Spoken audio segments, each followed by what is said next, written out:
ଚାଲନ୍ତୁ ଆଜି ଦେଖିବା ମାଛରୁ କିପରି ସହଜ ଉପାୟରେ କାତି ଛଡ଼ାଇବା। ପ୍ରଥମେ ଏମିତି ମାଛ ନେବେ, ଏମିତି କିଛି ଲୁଣ ନେବେ, ସେ ମାଛ ଉପରେ ଏମିତି ଲୁଣ ପକାଇବେ। ଲୁଣକୁ ଭଲ ଭାବରେ ସେ ମାଛ ଦେହରେ ମିଶାଇ ଦେବେ। ମିଶାଇ ସାରିଲା ପରେ ଖଣ୍ଡେ ଲେମ୍ବୁ ବା ଗୋଟେ ଲେମ୍ବୁ ଆଣିବେ।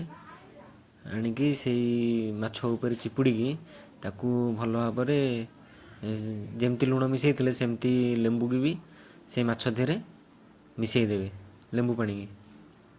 ମିଶାଇ ସାରିଲା ପରେ ତାପରେ ମାଛକୁ 5 ମିନିଟ୍ ରେଷ୍ଟ ଛାଡ଼ିଦେବେ।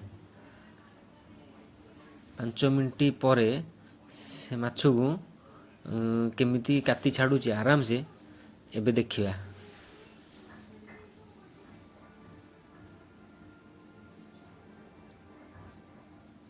ଏବେ ଲୁଣ ଲେମ୍ବୁ ଘଷା ହେଇଗଲା। 5 ମିନିଟ୍ ପରେ ଏବେ ମାଛକୁ ଛଡ଼ା ହେଉଛି। ଦେଖନ୍ତୁ କେମିତି ଛାଡ଼ୁଛି। ଦେଖିପାରୁଥିବେ କେମିତି ପୁରା ଚିକ୍କଣ ଭାବରେ ପୁରା କାତି ଛାଡ଼ି ଯାଉଛି। ଏମିତି ଯେବେ ବି ଘରକୁ ମାଛ ଆଣୁଛନ୍ତି ଗୋଟା ମାଛ, ଏମିତି ଲେମ୍ବୁ ଆଉ ଲୁଣ ସାହାଯ୍ୟରେ ମାଛର କାତିକି ଛଡ଼େଇକି ମାଛକୁ ପୁରା କ୍ଲିନ୍ ଭାବରେ ସଫା କରିପାରିବେ। ଏଇଟା ହିଁ ସବୁଠାରୁ ସହଜ ଉପାୟ ମାଛରୁ କାତି ଛଡ଼ାଇବା।